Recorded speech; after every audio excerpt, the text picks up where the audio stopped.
Hello and welcome to Week 6 Cowboys Takeover. I'm your host, Mr. Jason Kent. With me, as always, Mr. Aaron James. Aaron, how you doing this beautiful Friday evening? I'm doing great, man. Excited for another weekend here of football. Caught the game last night, and what I love about Friday is not a whole lot of traffic out on the roads. Oh, it's beautiful. That's the weakest day of traffic for me. And this week we get to start a nice three day weekend here Let's over in go. Jersey. So it's always a beautiful Friday when you get a 3-day weekend. But we're a little day late, but some issues yesterday, but we're coming in today. This week is a big week for Dallas. You're going in 3-2 now. You're going into Detroit. And you really, when you look off of last week, I think, Dallas last 2 weeks is coming off these wins, maybe not super impressive, especially when you look at the Giants. When you look at last week, what they did, at least on the defensive side, the last 2 weeks, I think with that rush defense seriously improving, especially last week, where I didn't think they would. You kind of thought they would, but I didn't see it. But you think that's the biggest takeaway, the biggest build off of these last 2 weeks going against Detroit is kind of, how improved our rush defense is right now? Oh, absolutely. Well, rush defense and big plays. Right. If you take a look at what New Orleans was able to do against us, um, that was traumatizing in many ways. But yeah, our run defense and stopping the big plays and being a little bit more consistent on the offensive side, much better play calling. It's giving me a lot of confidence coming into this week. But I just found out today that um, looks like Kendricks is going to be out this Sunday, which is a big That's deal. not good. That's a Yeah. huge loss. Um, And when you look at this Detroit team, they're 3-1. They started the season with a 6-point win over the Rams, and then they did lose to a team in the Bucks who've seen up and down, but they look pretty good. But then they came and only got a 7-point victory over a Cardinals team that looks pretty good right now. But in that game, that's where you really saw Goff start to turn this corner this year. In passing, man. He went 18 to 23, only 199 yards, 8.7 yards, and 2 touchdowns. But Montgomery, 23 attempts, 105 yards, and Gibbs, 16 attempts for 83 yards.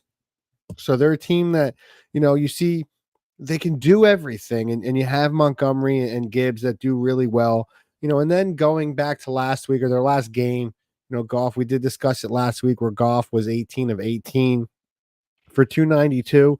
But again, a pretty even split with Gibbs and Montgomery, with Gibbs leading the way with 14 for 28 and Montgomery 12 for 40. But Aaron, too, when you look at this team, so there's not really a guy you can target. When you look in the running game, they do have a lot of guys. Both of their backs really kind of split carries. They're a team that does have a lot of big running game. They do rush a lot, and both of them split. And then you look at the receiving. There's not really guys you can focus on. Yeah, you have Amon-Ra St. Brown, but you also have Sam Laporta. But then you have their big threat in Jamison Williams, man. Um, what are you thinking? What are you looking at when you see this team, this Detroit team that seems to have a lot of weapons, on them, with Dallas kind of defensively, looking down right now with a lot of their guys out. Diggs was, I know he was hurt or banged up a little bit, missed a practice this week. Are you worried? Well, they have the offensive firepower, that's for sure. Their receivers are, by and large, route runners. More than anything else, they stretch your defense out uh, from top to bottom and east to west. Amon-Ra St. Brown, I had in my fantasy team last year, so I'm all too familiar with what he can do. Now, Jared Goff did start off on a pretty rough patch the first couple games of the season. But as you said, I mean, he basically had a perfect game against the Seahawks and going for that, 18 for 18. What and also the Lions have one of the best offensive lines in Yeah. football. Man, it is going to be a tough test. I mean, a lot of experts have the Lions, as potential threats to make the NFC Championship game again, as they did last year. Yeah. But in many ways, or we kind of have had the Detroit Lions number as a franchise. Dating back to that playoff game where Romo brought us back, and things worked out. And that's when they still had Ndamukong Suh. Yeah. Oh yeah. And while Jared Goff is, has made a name for himself more so, I think, with the Lions than with the Rams. He he is still vulnerable to having those, Yes, yeah. scratch your head type of mistakes. And seeing how well our coaching staff had put together in the last game and in preparing for the Steelers, I think our guys are going to be well coached to put up a good fight here against the Lions. I hope you're right there. I really do. It is. I think it's a big game. It's a week 6. So it's still kind of early, but you got Dallas. You got some tough weeks coming up, so you have to really, build off your last 2 weeks. And I just want to shout out Joe Panther Variety Show. If you're still here, thank you. We really appreciate you checking us out, and thank you for commenting. Hope you're enjoying the show today. But when I look at Detroit too, the scary thing is that rookie they got. Well, it's not a rookie this year. So I think it's the second year. Aiden Hutchinson, man, dude, he's scary. Kid, he's got 6.5 sacks on the season. He's a dude that's pretty unblockable. The other guys, nobody has more than 1.5 after him, but he's got 6 tackle for losses for minus 49 yards. So he's a very disruptive force. So when I look at this Detroit team, to me, their first key to victory, I really think has to be getting Aiden Hutchinson going. Because when you look at Detroit, they have, the 3rd best run defense in the NFL. Let me get back. I'm sorry. I just want to double check that. It's very low. Yeah. I'm sorry. The 4th best at 90 yards a game. And you look on the opposite end of that at Dallas, who doesn't run the ball very well. It's kind of a recipe for disaster with how good, so if you're Detroit, you're shutting down Dallas's run game because, pretty much they don't have one. You get Aiden Hutchinson going after the quarterback. I think, to me, that's their number. They're real on the defensive side. If you can get him going after Dak, get Dak moving from his spots, he looked good. He's starting to get a groove. So you kind of, you want to get him moving around. If Aiden hits him a couple times, it could be a long day for Dak. That, if you're Detroit, that's kind of what you're hoping for. I think that first and foremost.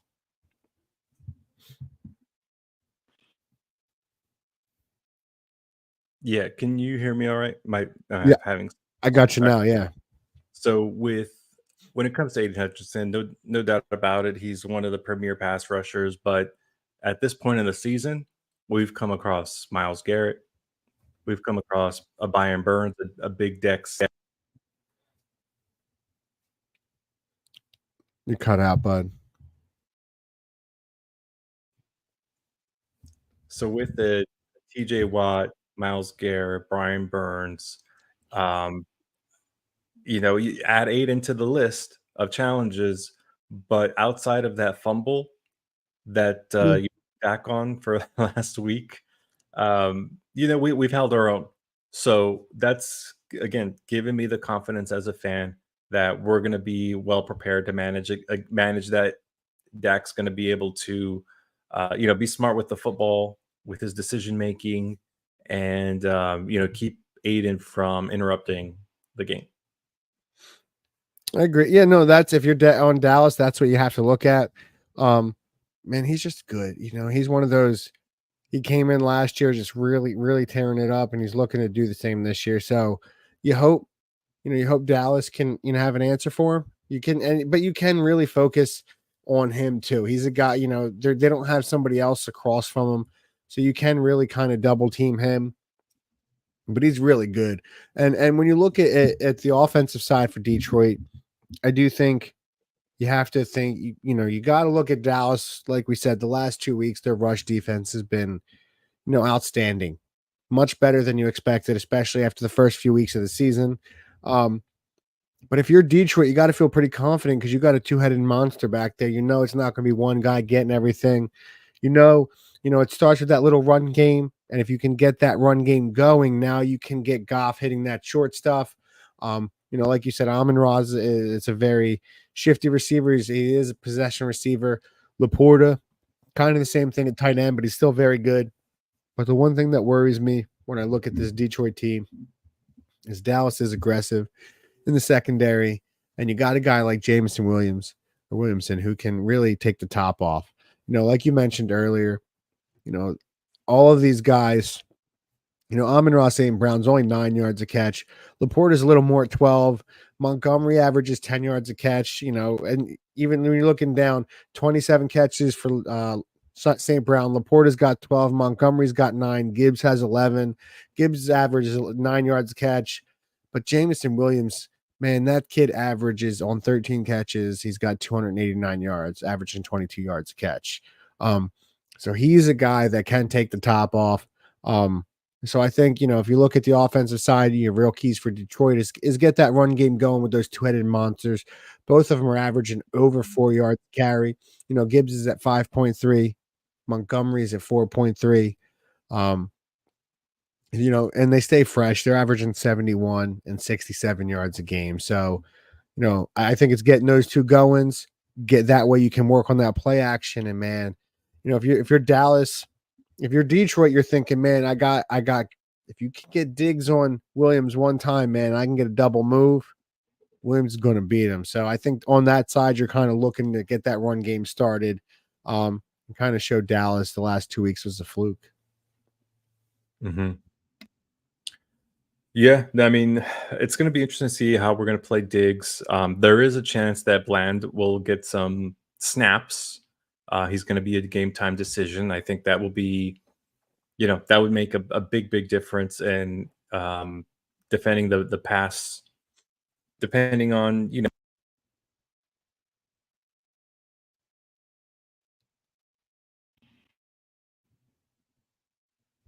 depending on what he's able to do, that Bland that is. And but for the most part, I'm just curious to see how we're going to move Diggs around, keep him on Amon-Ra, or if we're going to just be playing a lot of zone and protect a lot of the kind of mesh concepts and in those long routes that they like to see develop. Yeah, it could be good, because they're a team that can score quick. They're a team that can drive the field. So, if you're Dallas, it's going to be a challenge defensively. When we do jump over to the Dallas side of the ball, I do think, I want to look at defense first. It's we have to. I think you have to really build off your last 2 weeks in that run defense. You really stepped up, especially last week where you're playing Pittsburgh. And Pittsburgh's a team that's a top rushing team in the NFL. Even though Najee's not, maybe not a premier back, they still have Justin Fields as well. And you really shut them down. So I think if you're Dallas, it really starts with that rush defense. That rush defense, man. If you can get them going and get one of those things, make Goff beat you. Because like you said earlier, Goff is a guy that can be prone to those mistakes. He's really seemed to settle down a little bit in Detroit, get that confidence. Under Dan Campbell, that maybe not he didn't get under McVay over in LA. But he does seem to be a little more open, and he doesn't seem to get routed as much, but he can make those mistakes. So I think if you're Dallas, you really got to build over those last couple weeks, that rush defense, and really step up and kind of bite down on those mouthpieces, because you still don't have Micah, you still don't have Tank. So picking up that rush defense is really going to help make the game one-dimensional and kind of make Goff have to beat you again. Yeah, and it's gonna hopefully make the play action less effective, and it's got to be a bend but don't break type of situation. I'm looking at the score sheet when they lost against the Bucks 20-16. They had 3 field goals in that game and lost by 4. So we're going to have to really just keep them out of the end zone. I think if we can keep them, I don't know, I think under 20, it's going to increase our chances of winning substantially. So really, it's going to come down to that red zone defense. Goff didn't have any touchdowns, although he did drop back 55 times against the Bucks, 307 yards, and even Amon-Ra had 119 yards. So, those numbers I think are probably going to be really close as to what we see on Sunday. It's just a matter of them getting into the end zone or not. So Cowboys defense, like you said, make them one-dimensional, keep them out of the end zone, force them to kick field goals. But you know what annoys me is that Dan Campbell is one of the most aggressive play callers in the league. I know, let's go a little bit early here on the over-under. 2 fourth down attempts. Over under 2. Man, I'm going to push. I would take the push, man. I would take the push. I think it is exactly 2. Yeah, me too. So I like that number, man. But he is aggressive. So if you're Dallas, you really got to, make sure, especially in those 4th and shorts, you got to make sure you not jump the count. But Dallas's defense, it's going to be tough. If Kendrick's missed this week, Overshown's going to be it's going to be a big game for him. To really show him being, he's going to be the number 1 linebacker this week, and really see what he can do. I think it's good to see too, because he kind of is the future of the defense middle linebacker position. Kendricks is signed for a 1-year deal, so it'll be nice to see what he can do if he has to step up and be that LB1.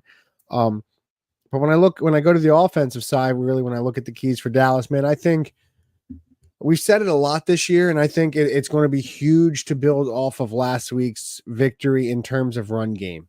I do want to see. I think you got to think about it. I know Detroit's a great run defense, but you gave Rico he got 20 carries, got 8 for 87 yards. So the Detroit's they do struggle against the pass. But again, I don't want to keep seeing Dak drop back 50 times a game. I just don't think that's good football, because you're going to really know. But I want to see them build off of last week's run game. I know it sounds counterintuitive, but I think it's going to be positive. Needs to be, and I'd like to see if Tolbert can start building off of, man. I don't know. If you ran the Madden sim, didn't you? Did Tolbert have a big week this week? Is Madden giving Tolbert a win? I wasn't able to run the Madden sim, but I will run it before the game just so we see, because Madden is actually, I'm doing better than Madden so far this season. Yo, Madden had Tolbert right last week, but I think it's those guys. It's got to be your secondary guys. It can't be Dak and CD every week. So that's where I think get Rico going, get those secondary. With Cooks being out, on the injured reserve now. That second receiver, we know what we have in Ferg. Somebody else has to step up now. So it's really going to see, if Dallas, do they have wide receiver 2 in the room, or are they going to have to make a move at the deadline now? So I think, that's going to be key. This, another key matchup this week thing you're looking for. Yeah, and let's not forget, CD had over 200 yards in the last matchup. I do think, and big one was I think 85 yards or something along those lines, or 90, and that deep ball. So I do think Lamb gets in the triple digits for receiving. Okay. He's kind of puffed out his chest and made some statements against the DB that the Lions have, and his name's escaping me, but showing a lot of confidence in playing against Detroit, especially given the success he had last time. I agree with you when it comes to Tolbert. I think Fergie is going to have probably close to 8 or 9 targets minimum. And I agree with you on the Rico Dowdle. I think it's just going to depend on how the game plays out and if it's going to remain close enough where we're not, chasing points. That's a good point. on the flip side, McCarthy has shown to kind of want to chase points himself and go Yeah. for it on fourth down. So I really don't want to see that. I hope we don't see that, especially in the first half, where he's going for it in the red zone on a 4th and 2 or a 4th and 1. Giving Yeah, up just take points a field because goal here. just because you're fearful that it's going to be a shootout. Yeah. I'll give you, let's go over under number 2. Let's go an Aubrey 57-yarder. We're going over under. That's a really good number you came up with. I'm gonna go under. I don't think he goes for over that this I'm Sunday. going over. I'm thinking he hits another 60-yarder this week. And I hope he does because he's my guy, and I think he's my core. He's my kicker in every fantasy league. I love the dude. But going now, I listen. We kind of went over. We know what Detroit does well, kind of like a lot of teams, like Pittsburgh did last week. Had that Pittsburgh's run defense was good. Dallas showed up. Mhm. Detroit, Dallas doesn't have a run game. Hopefully that could be the same this week. Prediction time. You're going into this weekend. We're back in Dallas. I know you said last show, kind of feel like this could be a team that's better on the road than at home. But going into week 6, Detroit coming out of a bye, Dallas coming out of 2 pretty hard fought games. How do you see this one going? Oh boy, this is tough. And last week I really had no business picking the Cowboys No. over the Steelers. And It was much more seeable, though. It was a much more seeable victory. Let's throw that out here before you come and say the Cowboys. I just want to say, we all knew if we could shut down the run game, Justin Fields ain't beating us. So let's see if you have the same ones this week, buddy. You know what? I am going to, because I kind of have a free game on you, since I went with the Cowboys over the Steelers. I'm going to write that confidence in the performance. And what I said before is that what the Seahawks was able to do, 500 total yards on the Lions. I think that tape is going to show a lot of vulnerabilities in that defense and show a lot of opportunity for the Cowboys. And Detroit only has that game to really hold their hat on as far as performance wise. They really just did whatever they wanted. I don't think that's going to be the case in Dallas. Again, I think back to also what I shared, we just kind of have that franchise's number for one reason or another. I don't think we go 0 in that 4 at home. Be tough. I think Dak turns this thing around from a home playing at home perspective, and I think the Cowboys squeak out with another one possession victory. I'm going to go with 27-24. Bro, Dallas might not get their first home win until Thanksgiving, bro. It's very possible. Dude, painful. It's very, very possible. Like looking at the schedule. Dude. Okay, so before you say anything, I want to remind the listeners that Jason going in August had the Cowboys winning 14 plus games. Dude, He was riding high on the Philadelphia Phillies, and now that the Phillies have come up short, notice he has them losing every game now in our predictions. So okay, take that for what it's worth. It could be that. Oh man, that got me. That one got me there. That's a good one. I don't see. It's tough. It's tough to envision a path to victory this week. It is.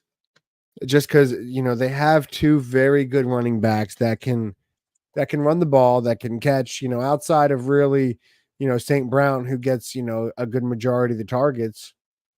Anybody else can get it. So it's not, it's, you're going to kind of focus a little on Amon-Ra. I just love saying his name. And what's even better is his brother, Equanimus. was, he was a Notre Dame guy. That's why I know St. Brown's. I pay attention to the family, but you can't really do, and you have Williams, so it's tough. I think Detroit pulls away at the end. I think they have too much firepower for Dallas, and I think Dallas loses their 4th straight game at home. Man, it's tough because next 2 home games, I know the Eagles don't look good, but I don't think Dallas look great either. Then they have Houston after. Houston's pretty good. And then the next game is the Giants at home on Thanksgiving. So if we lose this week, man, if you have season tickets, it's got to be rough. You only get 8 home games if you're, that's the difference between baseball and football, bro. At least I get 81 home games after a loss. Oof. It could be tough. But I have them losing. Yeah, I have them losing, and I have them losing by more than 2 scores. Oof. I think it gets ugly at the end. Wow. Okay. I'm going to say probably, no, let's go. 13 points. I'm going to go 27-40.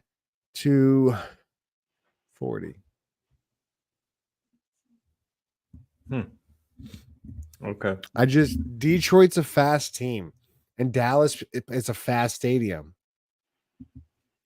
Yeah. I just think I kind of envision a game like Green Bay had last year in the playoffs against us. It's kind of because I just think Detroit, I think they're really looking, they're out to show something because the NFC is wide open still. I don't, Minnesota seems like they're the team running away with the NFC. Detroit really has something to prove, especially when you look at that game, like you said, you don't really want to lose to the Bucs. They're 3-2. If you're Detroit, you felt you should have beat them.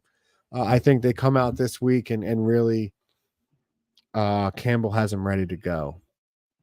Yeah, at the expense of the Cowboys. Yeah, I mean, I'll admit they're a really good coach team. Dan Campbell is becoming an elite coach, and I feel the same way. He's right there with Mike Tomlin.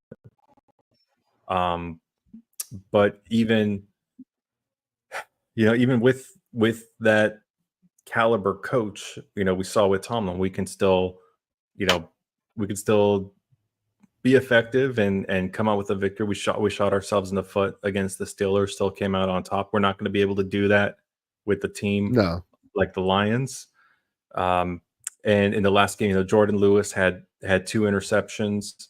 And if you're, if the defensive staff, Zimmer specifically, is as nervous as you are in this game, Diggs probably follows Amon-Ra the whole game, and then leave it up to and try to just kind of take them out of it.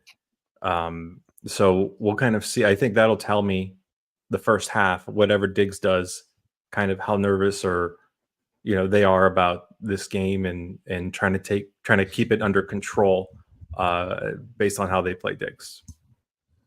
I think and to me, it's not even so much either that. I think I'm worried about the running game too. Mm-hmm. When I look at both of those guys, Gibbs is good, and it's not, and it's too just the little catches out of the backfield too. They do it all. It's not just you can't focus on one thing, and they both stay fresh. They're very even in carries, very close in yards. So it's one of those things that you're not going to see Jerome Bettis 30 times a game, but you got 2 dudes that are fresh and can go. And Gibbs is a dude that can take it to the house. So it just worries me a little bit. But I didn't see a way last week. So hopefully just like last week, I'm wrong. And just like last week, I'm going to assume I'm going to go ahead and say Madden picked Detroit. So hopefully you're the one that you're winning again. So just like last week, we're following the same role. If it happens again this week, I'll tell you one thing. I'm picking against Dallas the rest of the season. There you go. I'll tell you that. Okay, so let's go. For last over under for me, I'm going to ask you Dak, because you said a big game for City. So I'm going to go Dak. Do you see, because Detroit does have one of the worst pass defense in the league. Let's go 317 over or under for Dak. Mm-hmm. I'm going to say over. Man, if that's over, man, it's either one of 2 things. Dallas is having a great game or a very bad game. It's not going to be a close game if Dak's doing that. I think they're either coming from behind, or Dak's. They're looking very good. Yeah. And I think you need that from Dak. You need to see. We need to see another. We need CD to really explode. What do you think CD finishes with? Because you said he has a big game. What are you giving catches and yards? I give CD probably 11 catches, 130 yards. How many tutters? 1 touchdown. Okay, I can dig it. Listen, that's what I like about Dak. He doesn't really force the ball to CD, especially in the red zone, too much. And he did say it was his fault. He should have thrown more of a jump ball than a back shoulder on that interception against the Steelers. So he did take accountability for that one. Well, yeah, even when you look to that last week, all the Tolbert had the most targets. He was at 10, CD's at 9, Ferg's at 7, Turpin had 5. So they are spreading it out. So that's something you want to keep seeing this week. You got to be unpredictable. We need our defense to step up. But you heard it here. Mr. Aaron James for the second week in a row. It's the only one going with the Cowboys and the Cowboys Takeover podcast. I don't like it. I don't like the negativity. It has nothing to do with the Phillies. I kind of knew that was coming. I hate the Mets. But that's for a different time and a different show. It's a big week. If you're Dallas, if you can really build off of last 2 weeks victories and step that run defense up. And I think build on that last week with the run game. I think you can start something, and it's really going to help Dak if you can get one of the guys back there, whether it's Rico, whether it's Elliott or whoever else. If it's Cooks when he comes back, when they finally activate him, whoever it may be, and somebody needs to take up and really step up with this run game, and really take alleviate a little bit of that pressure off of Dak. But we got a big weekend back in Dallas. Let's end this slide. We can't go 4 in a row. It's too tough. You can't start the first 3. Your only losses are going to be at home, and you're winning on the road. So let's turn it around. Thank you for everybody that checked us out today, whether you're on the the Ring the Bell Network, whether you're on the Cowboys Takeover podcast, or if you're guys watching on Twitter or Facebook. Thank you. We really appreciate it.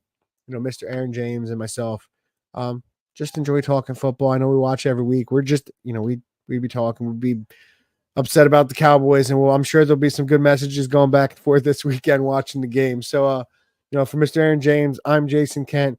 Thank you so much, everyone. Let's go Cowboys. We need a victory. Dak, CD, step up. Let's go, baby. Cowboys Nation, here we come.